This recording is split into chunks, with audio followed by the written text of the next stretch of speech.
Come on, Pharaoh. We don't bite. Well, unless you ask us to.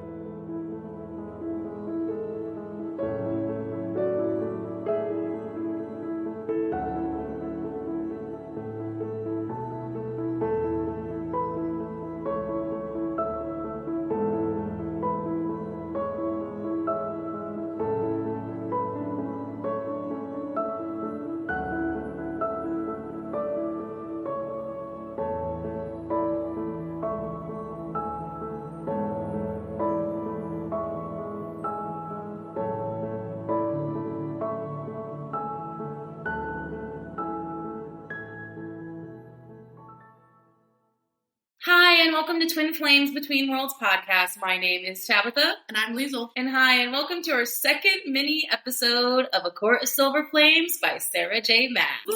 Welcome. So, we have such an amazing guest today. We had Natalie Nesta on last time, and guess who we have today? Jon Vertullo, who plays Cassian in the graphic audio. Hello. Hi.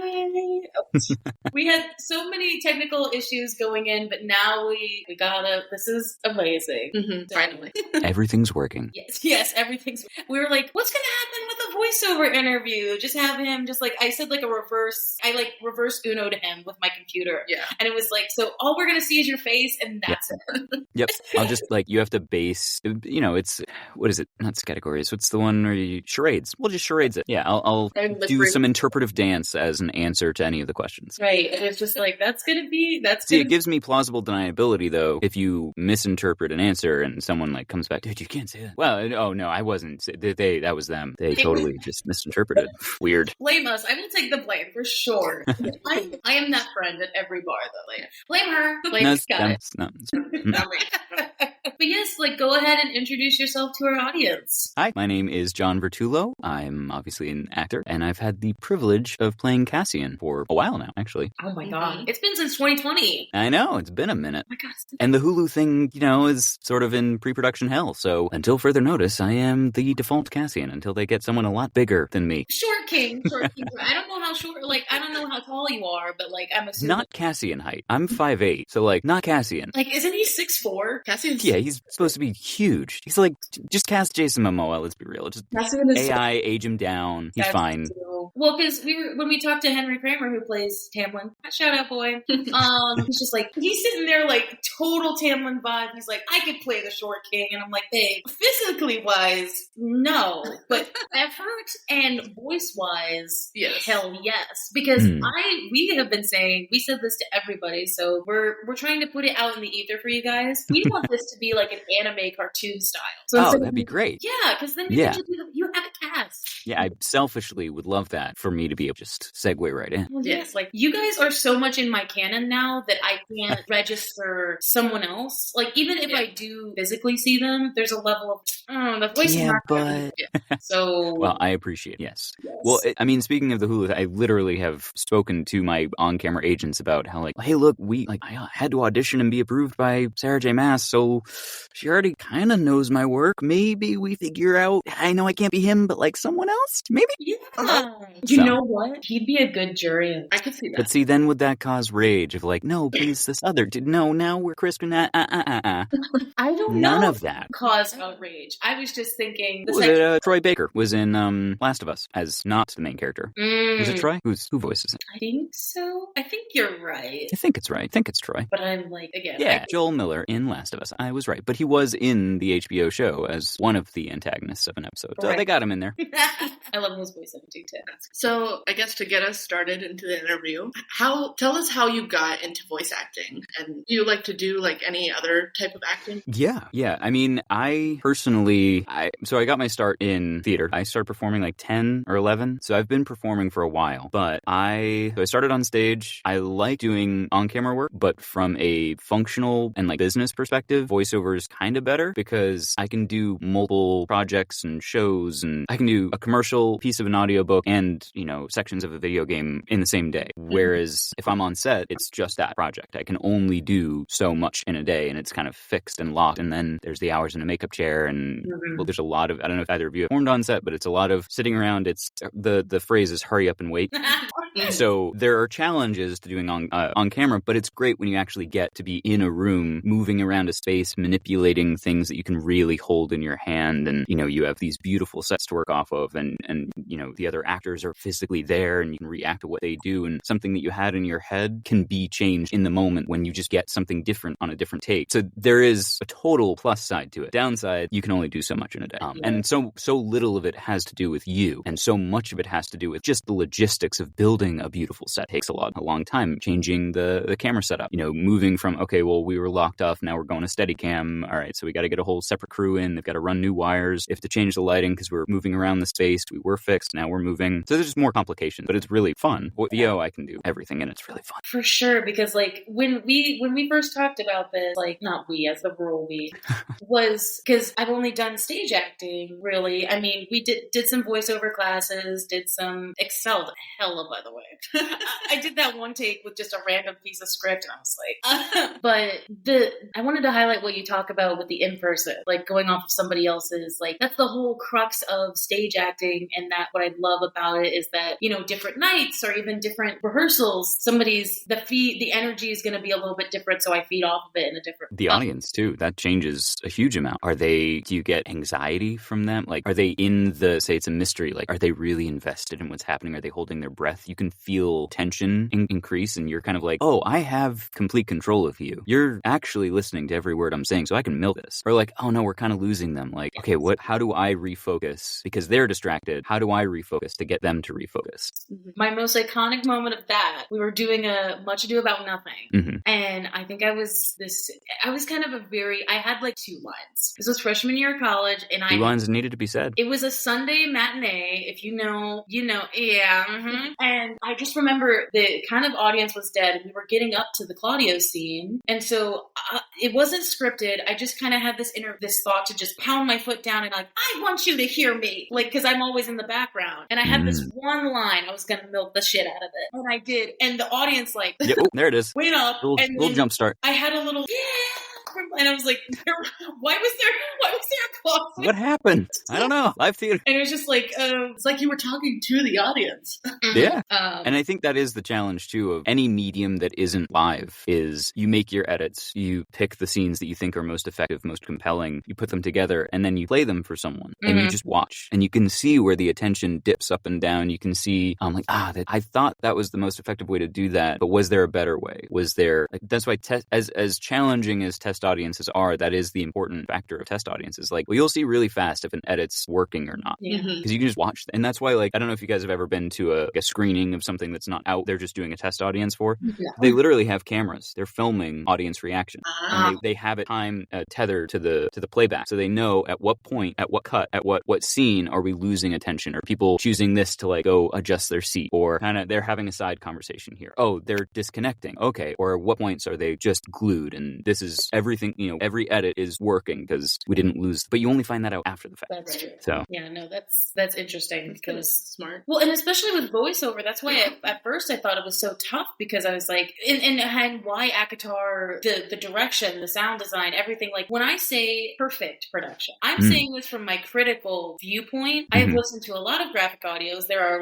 33 in my Audible now. Only 33? Rookie numbers. Get those numbers. Come on. Yeah, I think there were more. He's disappointed. So I don't know. It's the casting. It was the casting, the music, there was a feel of the voices blending together that outstanding. Well done, mixer. Everyone was cast great. As soon as I heard you, I am not, it was the first, open up, you bastard. And it was that moment. And I literally paused it. We weren't friends at this point, but I paused it, go, Mom, So I was living with my parents at the time. Uh-huh. And I run down the stairs, look at her, and she goes, what's wrong? And I look at her and I was like, he's Cassian. Cool. Because he actually got me into the graphic audio. Oh, cool. She sent it to me like when it came out in 2020. Like I've been following. Did she read them as well? Yeah, so she's read... Oh, okay, great. So she just happened to hear about it. Yes. So she was the one who... Thanks, Mom. Right. When it came out in 2020, she's like, you like ACOTAR, here it is. So I have been following so patient every time it's come out. And then leading up to Silver, like you do not know how... She's actually being serious about this. Anytime she even hears an announcement for a graphic audio she's been waiting for, she like goes speechless and then gets up and paces around, like hands to her face like that, of just like, I can't breathe. Excellent. Good. Intended impact. But yes, that is how I reacted to you, and that was fully genuine. Because she knew what I was talking about. Oh, good. So she did have some context. Yeah, it wasn't just like, oh, he's Cassian. And she goes, what is that? Yes. I got the pleasure of hearing Cassian for the first time when I was driving cross country between Indiana, and I didn't really know how to react to it because, you know, I was like, I get that a lot. But I'm like, wait a minute, this is a new character. I know this Cassian, motherfucker. but this is a new character. This is a new voice. Interesting. Choices were made. Okay. Yeah, good choice. And I distinctly remember going through and reading this. All right, okay. Like a Spartan that has wings. Yeah, that's me. Sure. Okay, well, let's find where I can draw some parallels and like, where does he live? Just doing the normal character building that I would do for any other project. But my initial reaction, okay, yeah, right, sure. So she did try to briefly prepare me for like, hey, so this is a fairly popular series. Just as a heads up, I know you haven't read it, but like maybe just mind your inbox. It might change a little. And you should probably... Yeah, and you should maybe become aware of... Make sure of your inbox, me sliding into the Gmail. Yeah. Hey, respectfully, BT dubs. Do you want an interview? Not even... Yeah, I've had some interesting emails. Oh, no. Can you... I just want to know one. Because... No, I've been very fortunate that some of them have like towed a line, but it's very clear that they're all coming from a very genuine place, and no one has stepped over that line. So I'm very, very fortunate that everyone's been respectful, and a lot of times it's just, you know, hey, thanks for bringing this person to life or performing. Like, I love your interpretation. So like 99% of the time, it's been perfectly wonderful and amazing to hear the influence, because I had no idea how widespread or popular these were going to be. So it's really cool to be on the receiving end and figuring out kind of in a roundabout way, like, oh no, this had legs. Like people have heard this. So that's been really cool. That's good, because like I have no qualms in saying as a performer, but also as a podcaster, to the point where it's like, I'm not going to lie. Yes, there is a sexy nature to these books, and it's like, yes, we all love the sex scenes. Sure. Yes. But like for me, we were joking a little bit about it pre-recording, but for me, it's a lot more than that when it comes to a romance. Because I think as an actor, you can throw a voice in there and be sexy and stuff. Because it's like Cassian as a character is just so great in the sense of, he is like sexy as fuck. But also he has these very boyish moments where he thinks he's a brute, or he's not deserving of something, or he's so loyal. And he's very sweet and, you know, such a big brother to Feyre. To have someone be able to do that and nail it and also nail, like, because sometimes you can't you didn't hear the cut takes, so that's not really fair. I want to hear the wait. Actually, a blooper reel would be amazing. That would be so cool. See, I think graphic audio needs to get in on the blooper reel. I would buy that shit immediately. That should be like a bonus fee. Pay a little extra, get access to some great gems of an outtake. Can we know one outtake, please? Like, what did you say? It's honestly, it's less so. There have been some that's like, well, that's not the fucking line. All right, here we go. But the majority of them are just like the most genuine ones are a lot of times just committing to a direction, and then there was some piece of context that I either wasn't aware of, or it's like, so that would have been a great take if this were the case. But here's the actual context. Oh, cool. Yeah, I need to reevaluate this then. I think you guys have seen like the Lion King bloopers where they animated bloopers. Just the whole idea of like ACOTAR maybe becoming like an animated series, like having those animated bloopers. I mean, I think there would be a laundry list of just, to be fair, ACOTAR is not, we'll say, the worst offender when it comes to name pronunciations. No. There are some projects that no matter how many times I look at it, my brain sees one way to say it, and the director's be like, nope, try that one more time. Nope, take it again, and again. Or just pick up like a sentence right before, just Yeah, we're just gonna, just give me like 3 in a row.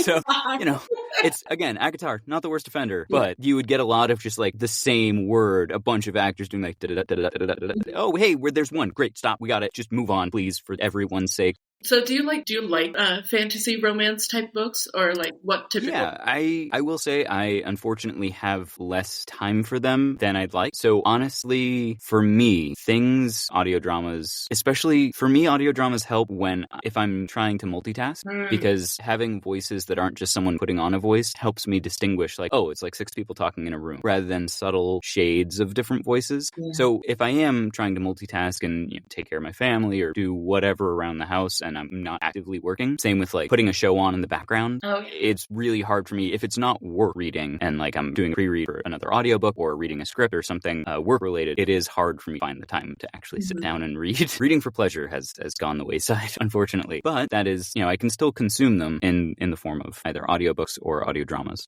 Short answer, yes, I do like them. Longer answer, don't have a lot of time for them. I like totally was listening to what you were saying. Then I just had a moment of ingrained, like you were talking about listening to voices, and I was just like staring at the screen, and I was like, Cassian? Like, because I can hear a bit of it. Again, I don't, to be fair, I don't change a ton. It's more an attitude shift, honestly. It's a little, mechanically, I soften my S's, so his S's sound more like SH, and I pitch him down like a hair, but yeah, it's more of an attitude. I just wanted to let you know, and let the audience know, I just had a visceral moment of just like, I leaned in, listening to everything you were saying, taking it in, and then I was just like, okay, I'm back.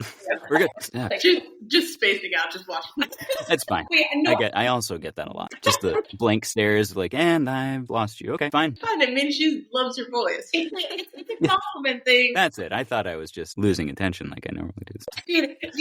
I would milk the shit out of that if I had one of those voices that was just... just put someone to sleep. Like, and I'm out. So I kind of got a little mad because Henry did that to me the other night where I said something. He just lulled you into a trance. No, I just listened. So he had us on... Calls it his stasis voice. Yes. He had me on stream and I was like talking. And then he does this big yawn. It was actually a couple of weeks ago. Time's an illusion. But and I said, I just got in. And then he says something like, he's like, oh, okay, I'm ready to go to bed. And then I literally, I go, fuck, I just got in. Like, are you telling me that I did this on purpose too? I was like, do you think that my voice is...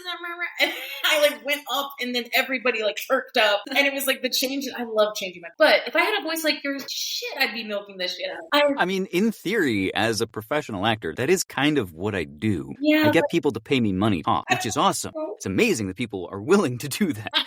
But in theory, I am kind of milking it. That's true. So but you do it in the best way. It's a socially acceptable way. Yes. Right. So I will Which is weird that like, hey, say these words, we'll pay you. Yeah. Okay. Oh, cool. You sure? You get real money, like not real. Oh, great shit. Before audio dramas, it was like, call 98210 for a good time. I could be one of those sex call operators. Just like how you... I feel like I was about to say it's still a thing, but I feel like AI is sort of taking over that space. Yeah. It's not like the good old days anymore. Yeah, classic phone sex. Never. I'd just be sitting there like... I mean, really, isn't Cameo kind of that in sort of a roundabout way? You're so right. Oh my God. I mean, make money where you can make money. No judgment. But let's call it what it is. It's fine. Like, got a cameo at the dinner table. He's like, yep, they got $50. I was like, hi, all right. I'm not on Cameo, but I have had fans reach out and ask for a message. Cool, happy to do it. Mm-hmm. But like, again, you're paying me to talk. That's amazing. Like, so, what a world. Sending you a cameo after this. Though it's interesting that you brought up Red Rising because I was going to talk to you about your like difference in graphic audio. So I haven't listened to that one. Mm-hmm. I haven't gotten into Red Rising. It's not Cassian. No, but I will say you're in the Quarter Mage. We talked to Melody and Gabriel about that. Yeah. So I haven't. That was very much my natural speaking voice. If anything, I pitched him up a little. Can't remember. It was a lot more like my default. Like I'm not making many adjustments to how I present naturally. Lending the character your voice. Can I tell you though? And I told her this the other night. So I listened to Zodiac Academy. Okay. That one's definitely an attitude adjustment. So it's funny because I've listened to also Fourth Wing. You had like a couple like background characters in Fourth Wing, and so funny that your Cassian voice is so unique in the sense of it, like, being this very, I mean, it is your voice, but also, like you said, how do I say this nicely? You always play, like, you always get, like, that creepy hot guy role because, like, in Fourth Wing... Typecast is what you're saying. Because, hey, typecast, what's the second word in typecast? I don't think that that's necessarily a bad thing. It's just, I don't think... So in my mind, because Cassian's the first thing I listened to, typecast you as that role. So then when I listened to Fourth Wing and heard you just pop out of nowhere, I'm like, no, it's not. And I was like... That's wrong.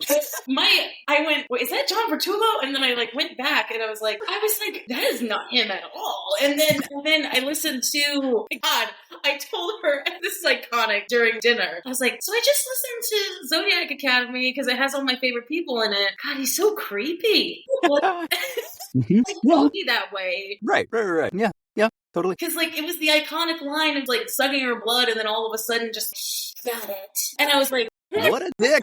Actually, for Zodiac Academy, that probably a lot of the outtakes will be me saying a line, like, knowing we had it, and then breaking it and be like, what a dick. And the director's being like, yeah, he is. Like, acknowledging, yeah, that's kind of a dick move. Well, all right, here we are. What were you going to say? Her imitation of that the first time she shared it was actually more creepy. Yeah, I did not want to embarrass myself in front of him like that. All right, I won't. I basically just did, like, okay, now I have to do it. Okay, so it was kind of just, I don't know what line he had, and it was just like taste your blood or something like that. And I was like, it was great for the character. No, it was good. No, don't worry. And then immediately it was just like, I want Cassian back. I don't like this. Bring my friend back. I didn't know, because I was thinking you got typecast as the hot, like, side character who was, like, very funny. And then when I saw the other things, I was like, that's not what I was expecting. Yeah. I mean, so the first project I did with graphic audio it's called Sweep of Peace. It was the Innkeeper Chronicles 2. And I played a character, George, who's this very, like, calculating individual that's trying to broker peace deals between, like, multiple warring cultures. And so that was my first foray. So going from, like, cold and calculating to kind of bro-y and loyal was also fun. Oh, that's not the same person. But that is what I love about graphic audio, is a lot of times they do try to, like, okay, I hear him as this, but he could also do this. I want to see what he does with it. Oh, yeah, that's great. Or like, okay. No, there's, like, this element of his personality that I think we can pull on, and, like, I can hear a version of this where this will work. So credit to the casting. It's so interesting that you say that, because I was thinking the same thing. I love the versatility, and I love, even though I'm making a joke of it, I loved hearing it, because I was like, wow, it's very different, and I love the change in voice acting. I really do. Oh, now I'll be really curious for you to hear Sevro, because that's, like, a big shift. Oh, damn it, now I gotta get another fucking one more. Change the word get. Yes. Right, yeah. You have the privilege to. Because I wanted to support you guys. Like, I'm not, like, a big fan of Zodiac Academy. It's not, like, an amazing story. It's polarizing. But I do remember getting it. I know Gabe's in it. I know you're in it. And then Kaya's in it as well. And I remember just being like, I remember talking to him specifically. I'm so glad I get to talk to you about it as well. I'm just like, at the same time, they're assholes. And it's Jon and Gabe. So it's like, there's a part of it that's sexy that I'm just, like, sitting there just, this is, like, unfair. Would I be okay with this? Now I gotta be okay with it because it's them, and you must support them. As long as there's that element of we just need to maintain a hair of empathy. Like, well, I might be okay. I don't know. I'm conflicted. Good. Now you're listening and you haven't clicked it off. And this is exactly what I'm talking about with ACOTAR, why it's so better to me than, like, a lot of those other Zodiac Academy. It's just they act like humans. The whole thing about the Night Court is that they're very, not pro-human, but just even, they got range, there's emotions, there's, like, friendship. It's not just 4 guys in an academy beating up on these 2 girls, and then, like, you know, they end up falling for each other. You know, it's that weird. It's a different type of book. Yes, I'm for it. I mean, I'm still listening to it. I'm still having a good time. Yeah, you bought it, so. Now I have to. Who's laughing now? But I appreciate it for what it is versus, like, SJM I will defend till the day I die. Level of how much I love writing, the world building, characters, blah, blah, blah. So I did have a question for you. I have 2 options of quotes for, or you can do them both. Oh, boy. Just make me happy. Okay. You can choose. I have 2 quotes for you in my document that I made. use the quotes at the beginning of our episode, kind of as this epic intro with a little bit of music behind it. Oh yeah, no pressure. Well, we'll pick it. Take the time you need. Like we would just like to have a little. If you would like to, of course, it's fine. Yay! A little bit of Cassian. A little bit of Monica. Not different song. Don't worry. Can someone rewrite Mambo number 5 for ACOTAR? I think we need that. I didn't know we needed that, but now that it came up, I think we do need it. We do, for sure. Someone with more musical talent than me should get on that. Hey, we're musicians. There you go. Meant to be. I got a sponsor. I know at this point we talk about them so much. Get on it. Well, I wanted to do something like very emotional, but if you would be so humble to do both. Okay. I have no regrets in my life but this. That we did not have time. That I did not have time with you, Nesta. I will find you again in the next world, next life, and we will have that time. I promise. Come on, Pharaoh. We don't bite. Well, unless you ask us to. Good. Hooray. Cold reading. Oh my. It's not really cool. I did at one point to say these in context. You did. It's lukewarm reading. I was like, if you want me to give you context, I can give you context. No, you're good. You're good. I do vaguely remember these things. No, that's all because it's like two sides of the coin, right? It's the like very romantic side. Oh, well, he's dying. Yeah, stake couldn't be higher, really. Right. I didn't know if we wanted to lean into the full like I'm dying efforts or if we just wanted the emotional arc. It was kind of like a classic Shakespearean death, you know? Where there you go. I'm dying. I'm dead. Yeah. Wow, he's got a ton of core support if he can still talk through having all that blood loss. Completely broken, lying on the ground. And just... But it's Cassian. He's got that core. He does have That's true. He does not skip on core or leg day, really any day. Not one to skip anything. He doesn't skip any day. No, he doesn't. No. I will say my dad is a huge fan of yours. Oh, really? My dad is in his 50s, and I got him listening to the graphic audio because he comes on Very cool. now and then for our episodes. And he's like, I love Cassian. And he's just like, I am Cassian. It's a vibe. No, Dad, you're not. Pat. And we are all Cassian, really. I am Spartacus. I am Spartacus. No? Spartacus? Don't worry about it. I got it. Someone got it. It's fine. It's an older movie. Let's ignore Cinemax? Anyway, they came out with essentially, it was right after 300, there was a mini-series called Spartacus that was just mostly sex scenes. There's a good story in there somewhere. Yeah. Skinemax, so there it is. I thought you said Skinemax, and I was like, you talking about? No, I did. That's fine. Oh, it's a joke. I'm so sorry. Get it now. Oh my god. See, this is why I am Cassian in female form.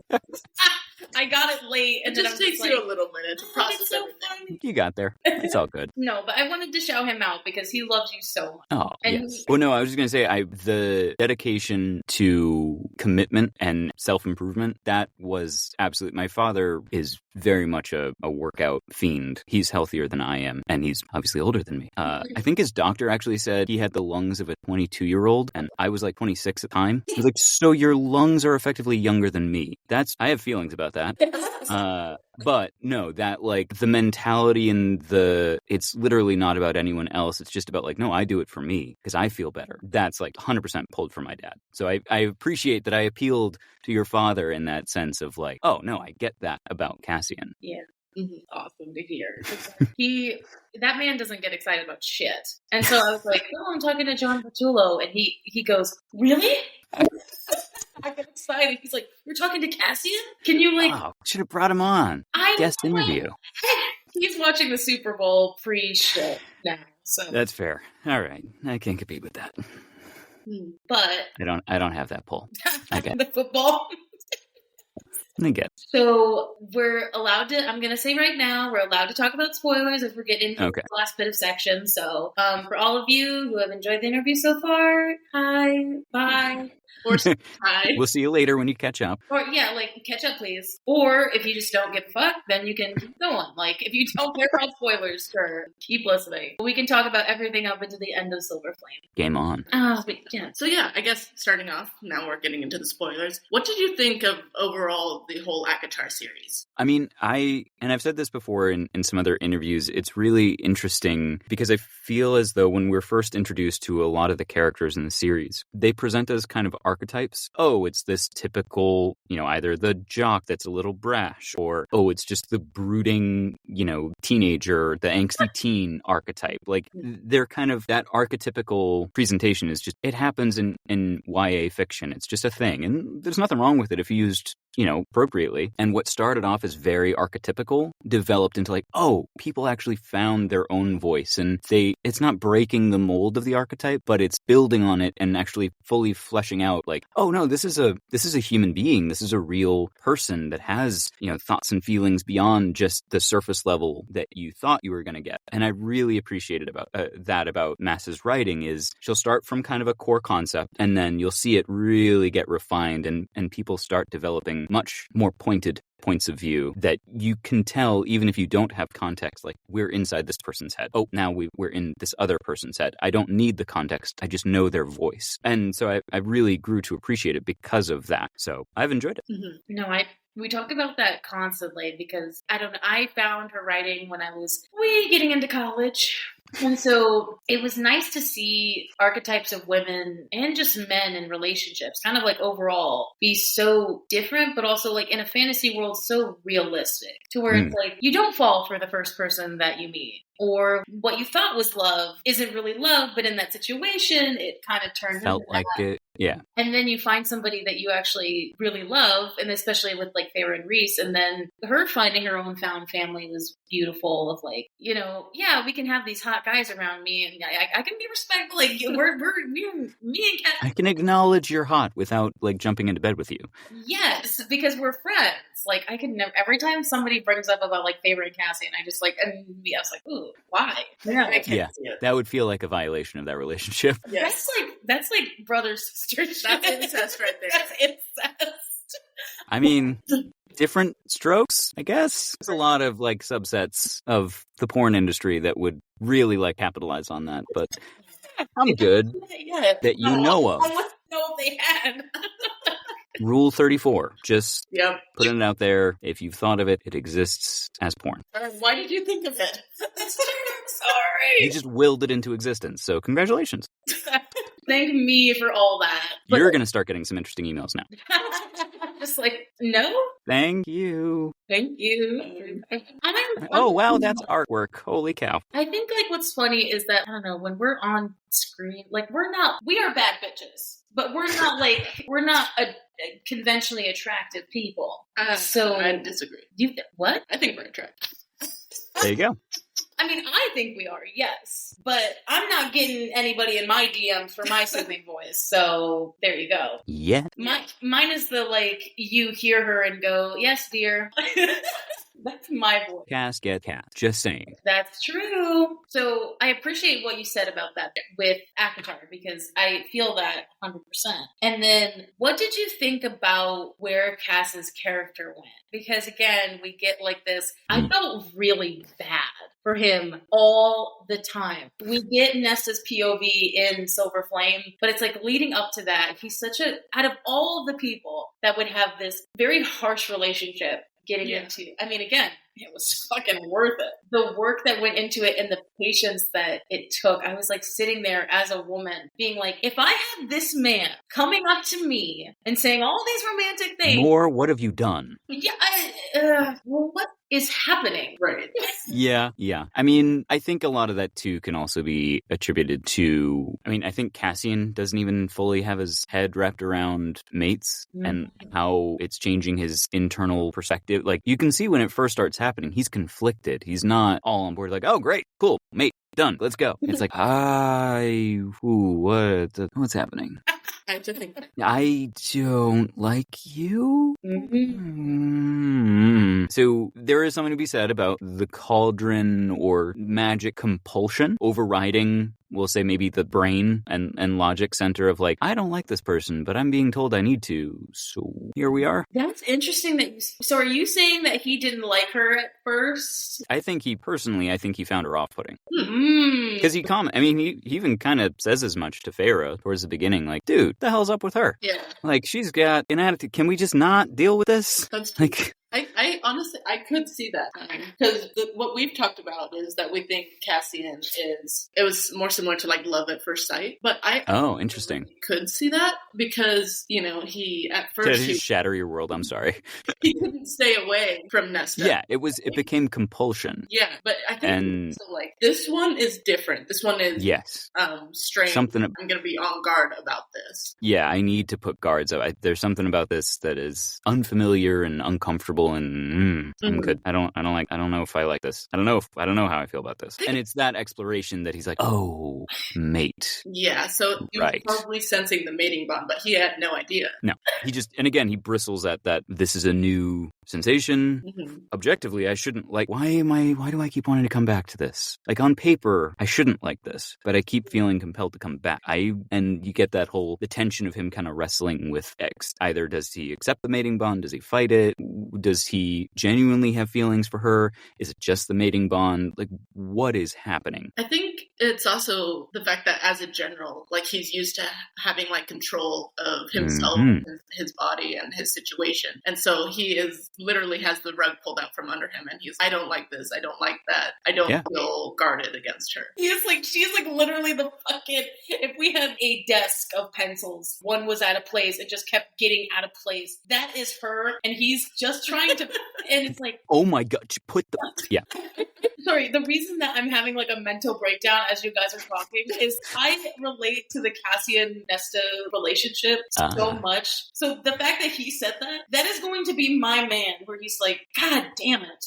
This chick can we? And then slowly just inch my way into his life. And I just took that. Why? Why did this happen? Why is she in what happened? Space? Yep. Damn, what's going to happen? That's good. There you go. We have always said that you're more like Space. Not in that way. I feel like you know what I'm talking about. You and Natalie as characters know. Well, sorry, you and Natalie as people know the characters. No, you and Natalie as characters. I was like, I guess we are characters, aren't we? You are the characters. Definitely a character. You as people know your characters. And in theory. Probably. Pauline knows these characters. He is just being humble. Do not let him talk his way out of not taking a little bit of credit. Hey, we don't have video, so they ain't gonna see you. I'm pointing to the side as I slowly leave the frame. It's not... But I'm thrown off by the lack of... You would think I'd be more used to a lack of visual medium, but having a visual medium and then being told in retrospect, oh, right, this is just audio. Oh, I could have been playing so much more. I've failed your audience. I apologize. No. Also, there will be people that do see it. Our Patreon members. Oh, see? There you go. All right, so Patreon's getting... convince more people. Justifying the cost. Right. So, no, but to be real about her, bro, I mean, I know I just had a visceral moment of, damn it, I see my own future in that relationship. It's when I say that in a Nesta, it has nothing to do with bitchiness. I think it's intense women getting put in this box of crazy or bitch, and she is those things. Sure. But everybody has moments where they're bitchy. So for me, it's the beautifulness, if I'm being real and not about to cry, the beautifulness of Cassie as a character to me is how loyal and how devoted he is and patient he is with this woman.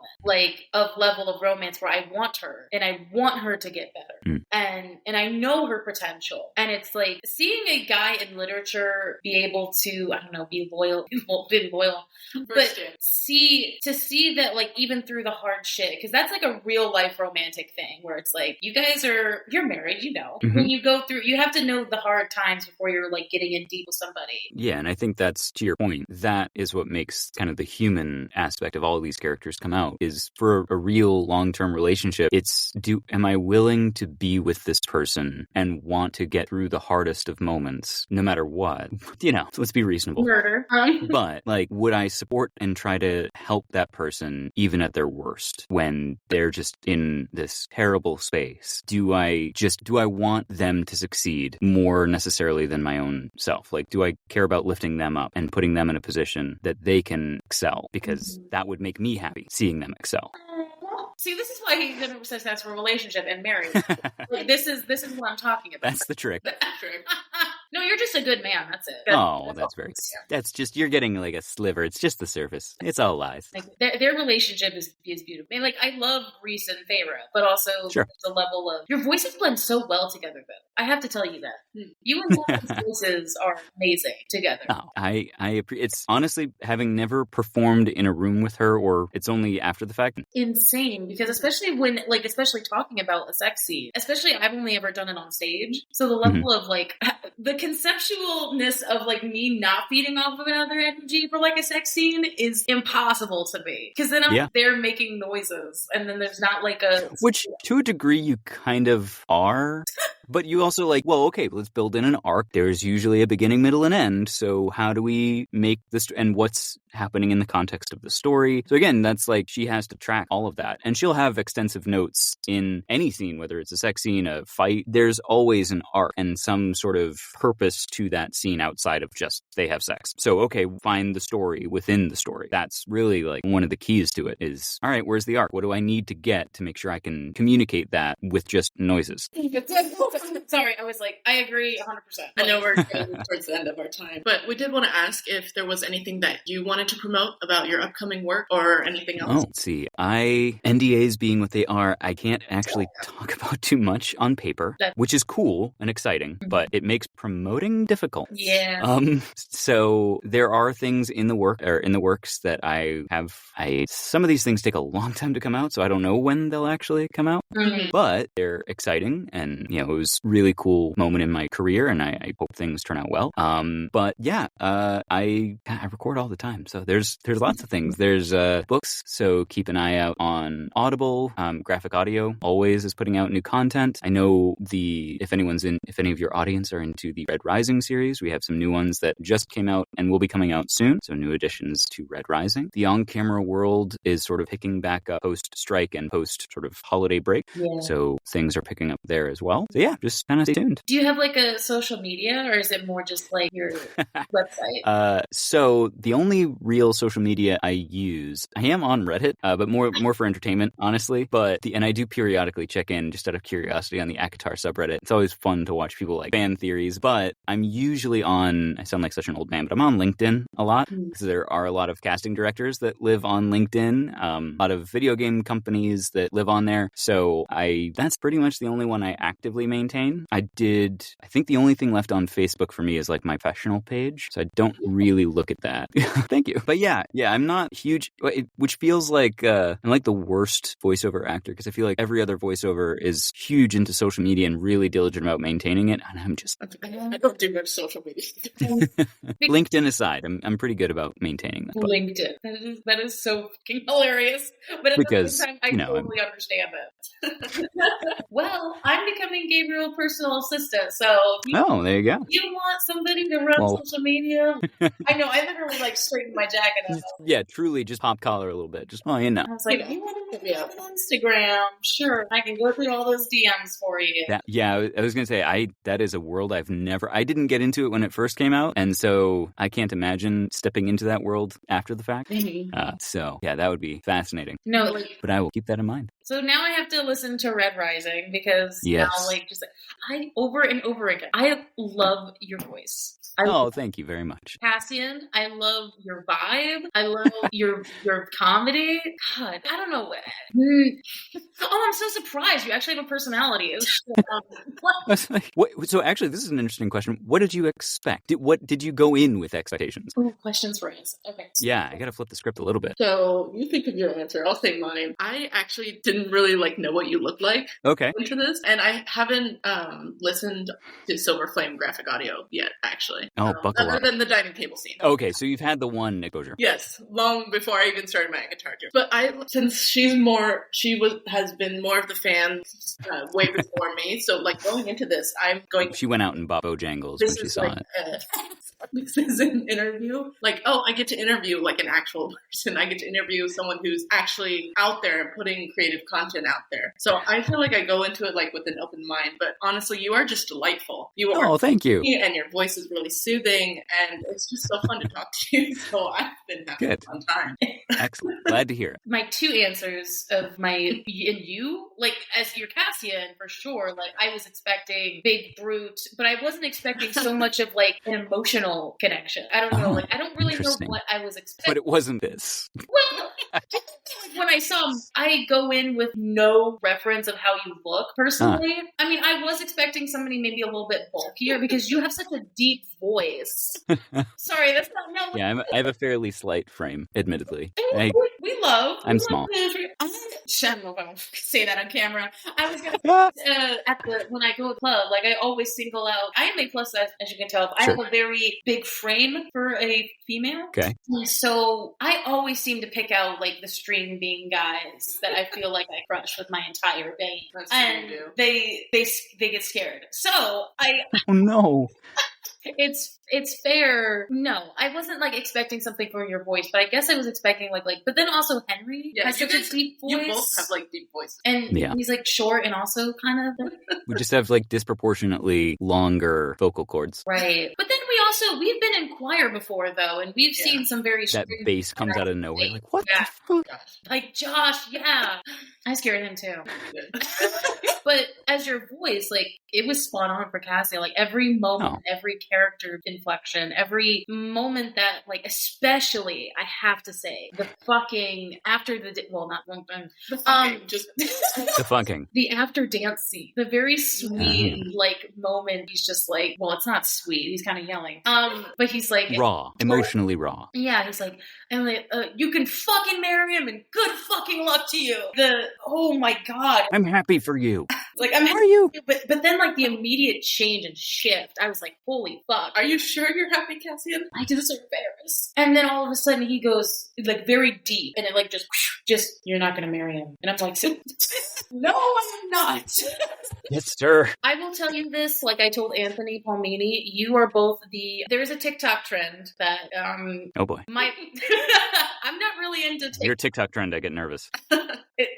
It's like so like bad. No, it's not bad. It's the thing of if my boyfriend tells me to take out the trash and I say no, and then I hear Jon Vertullo or Anthony Palmini say take out the trash, and I'm immediately running towards the take out the trash. I don't want to. No, take out the trash. Yes, sir. Octave down command. Yes. Okay. That is the voice that you're. What happens after I take out trash? I'm just sitting out there waiting for the next. Wait, where do I go?